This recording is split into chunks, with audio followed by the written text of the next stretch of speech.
pemirsa, senang sekali saya Jenny Tan kembali ke hadapan Anda. Tentunya lewat trendsetter program infotainment yang paling hangat, orisinil, dan terpercaya, Hotshot. Bukan Hotshot jika tanpa berita terhangat. Untuk itu jangan kemana-mana, simak terus Hotshot, sebab Hotshot selalu menguak sisi lain di balik berita dan fenomena. Apakah masih ada langkah hukum lain? Masih ada.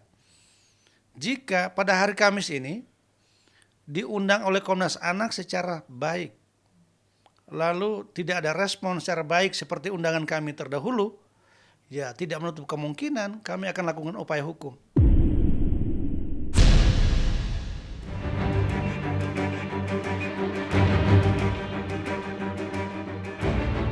Babak panas seteru antara mantan suami istri Gali Ginanjar dan Fairuz Arafik pekan ini seolah menuai masa tenang. Pasalnya setelah diadukan Gali Ginanjar ke Komnas Anak dan diancam bakal melakukan langkah hukum, hari Kamis kemarin Fairuz akhirnya memenuhi panggilan pihak Komnas Anak dan menggelar sebuah pertemuan tertutup. Dan hasilnya mengejutkan. Kabarnya Fairuz pun mulai melunak, bahkan mencurahkan isi hati yang ironisnya justru menuai kata bohong dari Gali. Undangnya memang baru hari ini. Ya saya sebagai ibu yang baik juga buat anak saya, kan kebetulan saya baca suratnya, kebetulan saya seneng banget gitu loh baca suratnya tentang gimana dia mau klarifikasi, nggak hanya dari satu pihak gitu kan, jadi mau dengar juga dari pihak saya. Alhamdulillah saya senang, saya suka dengan isi suratnya, saya senang, makanya saya datang ke sini karena itu gitu loh, permintaan yang begitu baik gitu kan terhadap saya, bisa sharing juga gitu loh, tukar pikiran, jadi saya hadir. Kemungkinan iya, kemungkinan dengan tentu ada cara-cara. Tentu tidak tahap-tahapannya, ya. Tahapan pertama tadi saya ketemu. Ada niatan, nggak ada artinya ternyata dari Ibu Fairuz itu untuk sengaja untuk tidak bertemu, tapi ada proses fasenya gitu ya, langkah-langkahnya. Saya kira itu yang jadi tentunya saya juga bisa mengerti ya, karena tentu harus cara-cara itu harus betul-betul demi kepentingan terbaik ya. Seperti tadi langkah pertama saya ketemu dengan anak itu gitu. Baru nanti akan ada langkah-langkah berikutnya. Yang jelas tidak tertutup kemungkinan bapaknya itu ketemu, nggak ada. Nggak ada. Tetapi proses seperti itu ya kita bisa maklum ya, karena ini kan sudah putus hubungan perkawinan. Secara emosional juga kan nggak mungkin terus gitu ya. Sedangkan yang masih suami istri aja kalau ada kesalahan sedikit aja kan gitu, apalagi yang ini enggak gitu loh. Nah ini tentunya artinya cara-cara itu harus bisa dilakukan dengan persuasi, dengan langkah-langkah yang shock demi kepentingan anak itu. Berarti Fairuz emang memperhatikan surat dari Komnas Anak itu dengan dia datang. Tapi masalahnya nanti juga tadi saya sempat telepon sama Pak Merdeka. Jadi Pak Merdeka itu menjelaskan tadi apa yang dibilang oleh Fairuz itu disangkal semua. Jadi bukti-bukti chat WA yang menurut Abimanyu itu betul dibilang masih palsu. Terus juga dia masih menyangkal kalau dia tetap tidak membatasi saya untuk ketemu Fas. Padahal kenyataan dari chatting tersebut dia banyak sekali membatasi saya untuk ketemu Fas. Berarti dia sudah dua tuh yang dia berbohong ya kan. Dia emang seperti itu tipikalnya, dia selalu berbohong, selalu menyangkal dan gak mau ngaku. Kalau ngaku sih menurut saya penjara penuh ya kalau maling mengaku. Benarkah kedatangan Fairuz ke Komnas Anak kemarin diwarnai kebohongan seperti yang dikulik oleh Gali Ginanjar? Entahlah, yang jelas pasca pertemuan tertutup Fairuz dengan pihak Komnas Anak kemarin, Faas sang putra yang digadang-gadang Gali selalu dihalangi untuk bertemu bakal diagendakan untuk bertemu dengan pihak Komnas Anak. Konon pertemuan pihak Komnas Anak dengan Faas tersebut bakal membuka jalan mediasi antara Fairuz dengan Gali Ginanjar, menyisakan tanya. Sudah 10 bulan diguncang konflik hingga saling menjauh, mungkinkah Gali dan Fairuz sudi untuk dipertemukan lagi dan melakukan mediasi?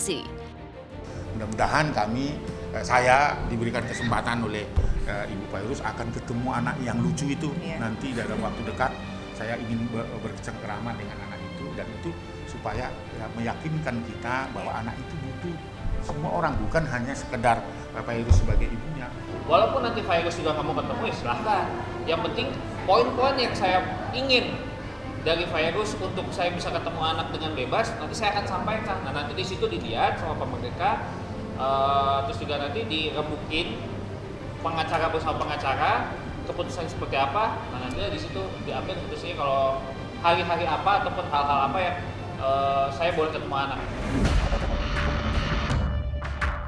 Uniknya meski telah melunak, namun Fairuz tak kunjung memastikan kapan pihak Komnas Anak bisa bertemu dengan Faas sang putra, apalagi menjanjikan untuk bertemu dengan Gali sang ayah kandung Faas. Ada apa dengan Fairuz?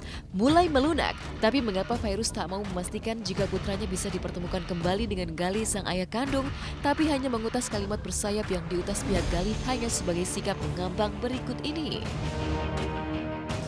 Saya belum bicara ke arah situ kan. Jadi nanti saya serahkan semua sama kuasa hukum saya gitu loh. Nanti akan ada pembicaraan lagi ya Pak ya gitu. Yang jelas saya sudah sampaikan seluruhnya gitu loh. Saya sudah sampaikan.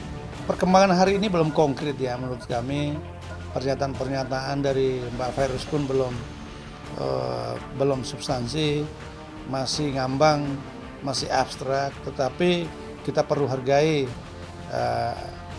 by proses semua ini akan terwujud ya.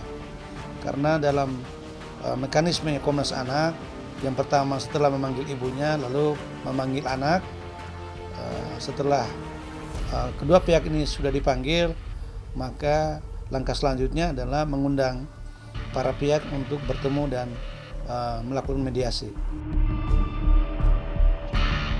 Sikap Fairuz yang berubah melunak namun mengambang tidak mau menarik garis tegas ya atau tidak akan menjadwalkan mempertemukan Gali dengan Faas putranya tak ayal mengulik teka-teki baru. Apa yang sebenarnya terjadi dengan Fairuz? Mungkinkah sikap lunak Fairuz bersedia memenuhi panggilan Komnas Anak pada hari Kamis kemarin hanyalah sebuah langkah perdamaian setengah hati karena takut dengan ancaman hukum dari pihak Gali? Sebuah teka-teki yang tak bisa dijawab oleh sikap Fairuz yang mendadak misterius menutup diri dan emosional seperti berikut ini. Saya kalau udah masalah itu saya udah nggak mau ngomong Baik, lagi. tadinya sempet berat hati nggak sih untuk datang ke sini juga? Maaf ya Mbak ya. Maaf ya, udah tadi udah informasi udah. Dia tadi kan cerita semua akhirnya timbullah emosinya dia sedikit. Kok sampai segitunya gitu Gali menjelek-jelekan, soalnya dia nggak melihat kepentingan anak sejauh mana. Sekarang umur berapa? 4 tahun, 3 sampai 6 tahun itu kan setahu saya anak lagi kenceng banget ya pikirannya, cepet banget nangkep, begitu nanti takut ngaruh lah. Kalau Pak Merdeka Sekait minggu depan akan ketemu sama anak saya, nah disitulah ada titik kebenarannya. Kenapa? Karena anak kecil nggak pernah bohong kan. Tadi ditanya apakah anak itu kangen sama dedinya, apakah anak itu bahagia dedinya tidak datang, terus kenapa masalah ini terjadi. Mungkin juga ditanya sama anak saya, ada nggak sih laki-laki 24 jam pacarnya di rumah, itu yang akan menentukan nanti. Fas yang akan menjawab. Apakah dia pernah digigit sama pacarnya? Pasti Fas bicara benar lah. Nggak mungkin anak kecil bohong.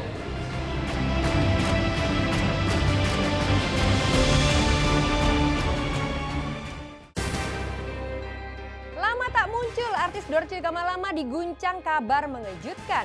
Dorce dikabarkan menjual rumah pribadinya yang bermasalah. Tak main-main, membeli rumah Dorce menguak bahwa sertifikat rumah yang dijual oleh Dorce telah digadaikan. Benarkah Dorce telah menipu karena menjual rumah yang bermasalah? Dan benarkah Dorce tengah mengalami kebangkrutan? Simak beritanya hanya di Hot Shot sesaat lagi.